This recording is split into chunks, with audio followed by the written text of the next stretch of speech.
Have you ever made a financial decision fast? Not because it was smart, but because it felt urgent.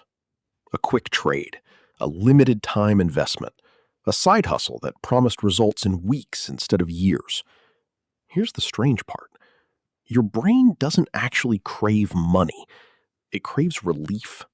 And speed feels like relief, even when it isn't. Most people don't realize that the fastest path to money and the fastest path to losing it often look identical in the moment. That's exactly why some of the highest earners in the country still end up with nothing saved. Not because they didn't make money, but because of how they chased it. This is the story of two people who wanted the same thing at the same time in the same city. Only one of them still has it 5 years later. This is Larry's story. Larry was 29, working a marketing job in Austin that paid well enough to be comfortable, but not well enough to feel ahead. Every month looked the same. Rent, car payment, a little left over that quietly disappeared into things he couldn't quite remember buying. He wasn't reckless. He wasn't lazy. He checked his bank account more than he'd admit, usually late at night, doing the same math and getting the same uncomfortable answer. His friends were starting to talk differently. Someone had just put a down payment on a condo. Someone else posted about a portfolio update like it was a personality trait. Larry would like the post, close the app, and sit with a version of the same thought. Everyone else seems to be figuring this out faster than me. He wasn't broke. He just never felt like he was moving forward. And that feeling, the quiet, constant sense of standing still while everyone around you appears to be sprinting, is one most people in their late 20s know intimately, even if they never say it out loud. Here's what actually happens in a moment like that. When people feel financially stuck, they don't usually look for a plan. They look for an exit. A plan takes years. An exit feels immediate. This is why fast money is so seductive. It isn't a math problem. It's an emotional shortcut. The brain isn't calculating expected returns. It's trying to end a feeling of falling behind as quickly as possible. That single distinction, solving a feeling instead of solving a finances, is the hidden reason so many people take on risk they can't actually afford. In March, a coworker showed Larry a chart, a cryptocurrency, up sharply in a matter of weeks. Screenshots of gains, a group chat full of people already in. Larry told himself he'd just watch for now. By April, he'd put in a small amount, money he considered extra. It rose. Then it rose again. For the first time in a long time, his balance felt like it was moving in the right direction, and moving fast. So he added more. Not recklessly, in his mind. Logically. If it worked once, it made sense to trust it again. He moved money that had been sitting in savings. Then he used a credit card, telling himself he'd pay it off with the gains. By June, the market turned. Not all at once. A slow bleed at first. The kind that makes you think it will recover if you just hold on. Larry held on. Then held on longer.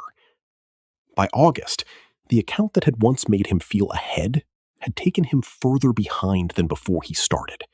Savings gone, a credit card balance that hadn't existed in January, and the same standing still feeling, now heavier. Why does this pattern repeat itself across so many people, in so many different forms? Crypto, day trading, business schemes, guaranteed side hustles. A few things are happening underneath the surface. First, social comparison. Watching someone else's gains in real time doesn't just create interest, it creates urgency.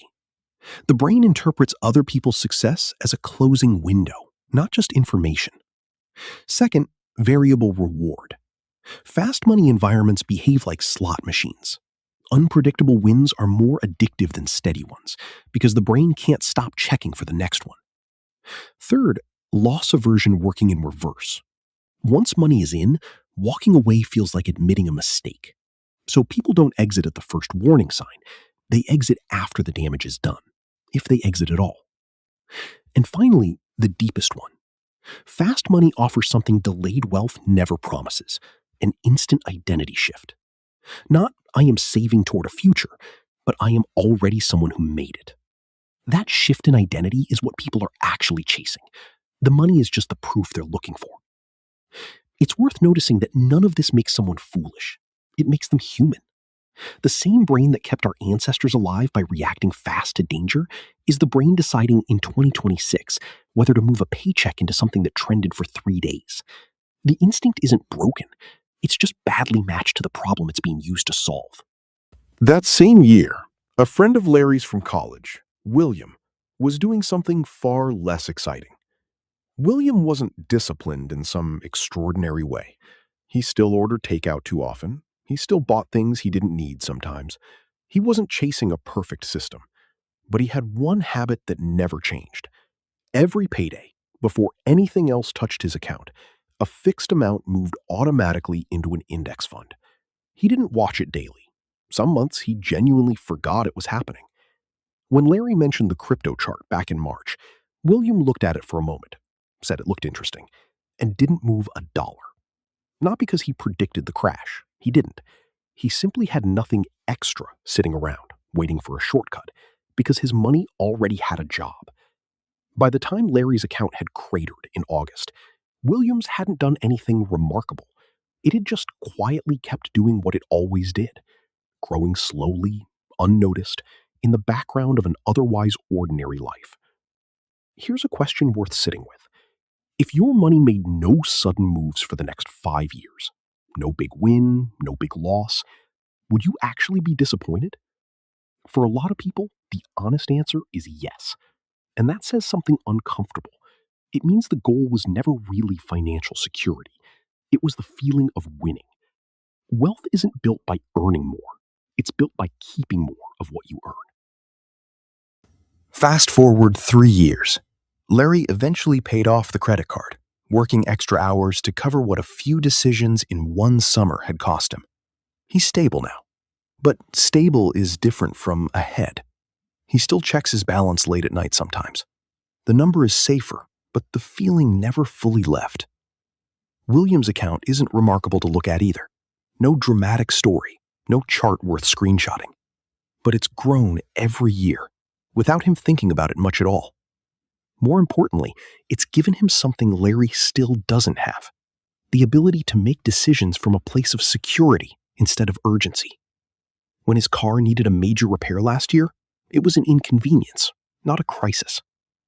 That's the real difference fast money rarely delivers, and slow money almost always does.